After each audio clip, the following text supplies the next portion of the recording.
Pancha Mahabhuta, the five basic elements, and Ayurveda. The four Vedas, Rig, Yajur, Sama, and other Veda, are considered to be the oldest text in the world dealing with all matters pertaining to individual and social well-being.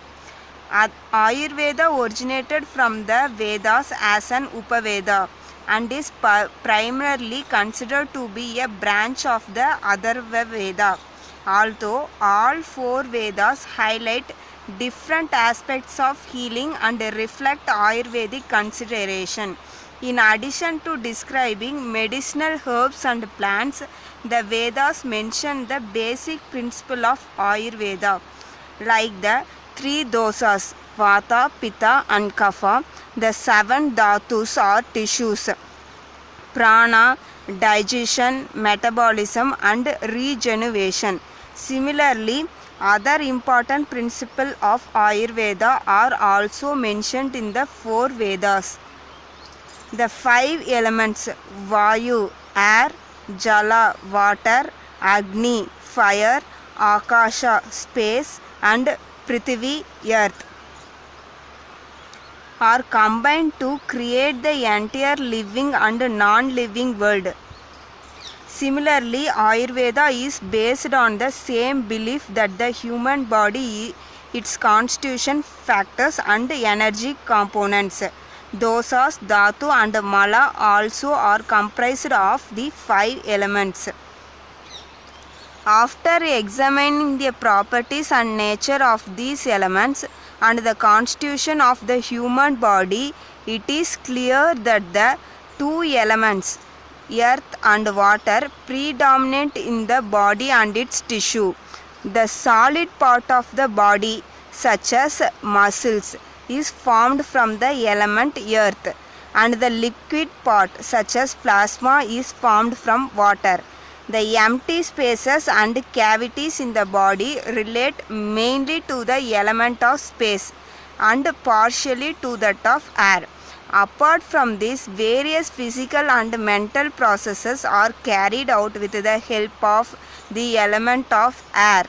The food we ingest is metabolized and converted into rasa, blood, bone, and other dhatus by the element of fire. The three dosas present in the body, the dhatus constituting the body, and malas are also formed by the combination of these five elements only.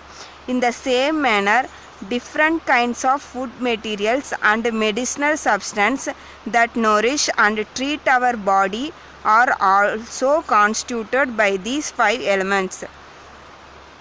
To categorize food materials, elements are identified according to their taste, guna attributes, virya potency, and vipaka post-digestive effect.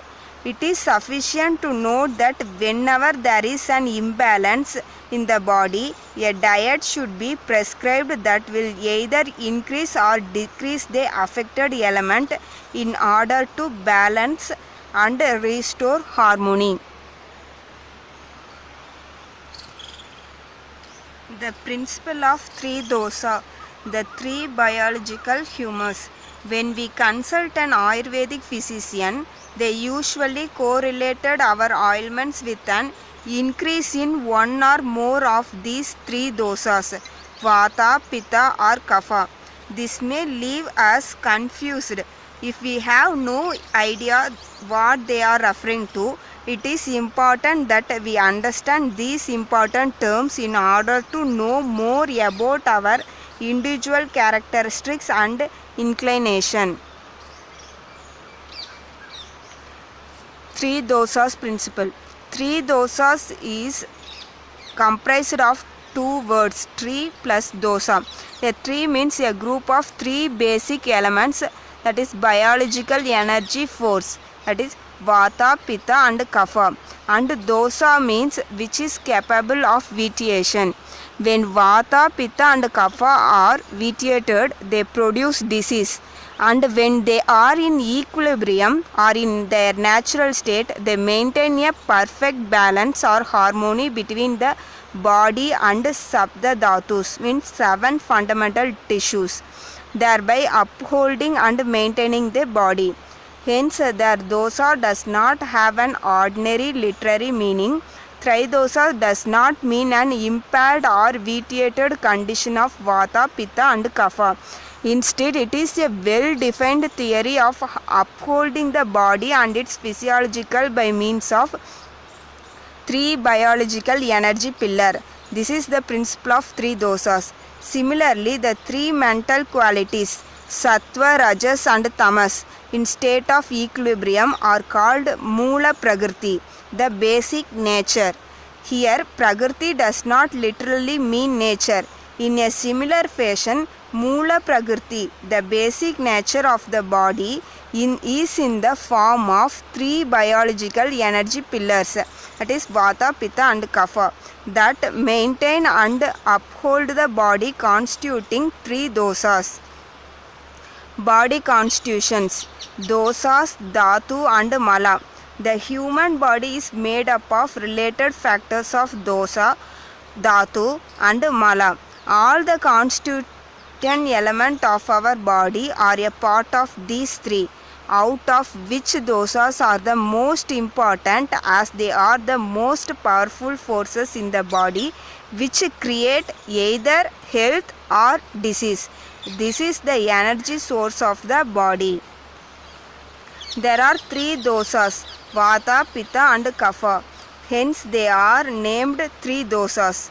The 3 dosas are considered to be the pillar of the body, responsible for its creation, preservation and destruction. Although the union of sperm and ovum result in the conception of an embryo, but without the support of these dosas, formation of a body is not possible. After birth, nourishment of the body, maintenance of good health, prevention and cure of various ailments rest upon these 3 dosas.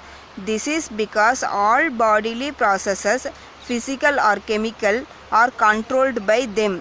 They act as basic constitution and protective barriers for the body in its normal physiological condition. When out of balance, they contribute to disease. A healthy body is possibly only as long as the dosas are in equilibrium or in balance. Hence, in a balanced state, they are also known as dhatus. Any type of imbalance in the dosas, increase or decrease, result in ill health and the body becomes disease. As long as the dosas are in equilibrium, the dhatus and malas, along with the forces that prevent ailments, are also in their normal states. However, when the dosas are out of balance, the others also get imbalance, which results in poor health and ultimately disease. These dosas change their natural state due to increase, decrease or dominance. They also vitiate the balance of dhatus and malas and progress towards disease development. Therefore, they are termed dosas, as the term dosas literally means a fault or blemish. There are 2 main causes for the vitiation condition of the dosas. First one is vritti, an undue increase in their normal level in the body, and saya, a decrease below their normal level. However, most diseases are caused by an increase in the dosas, because with a decrease in any dosa, its power to produce an illness automatically gets reduced. It is true that with a reduction in the amount of a particular dosa, its property also weaken and it cannot work effectively.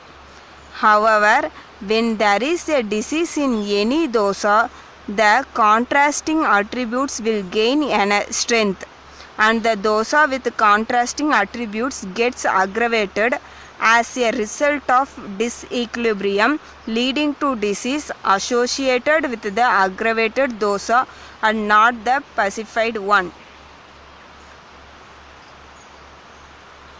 An undue increase in the amount of dosa causes a drift in its position from its specific location. It enters into the opposite sides and vitiate the dhatus or tissue and leads to ill health, resulting in disease.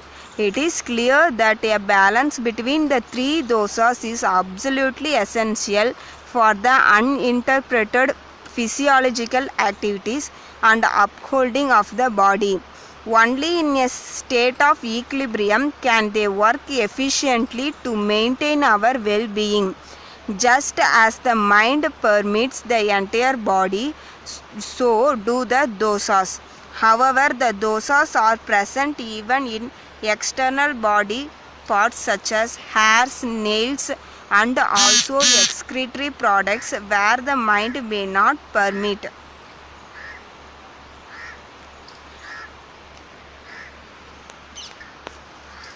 Care from Mother Ganga, the great Himalayas. Have a healthy, happy, peaceful life.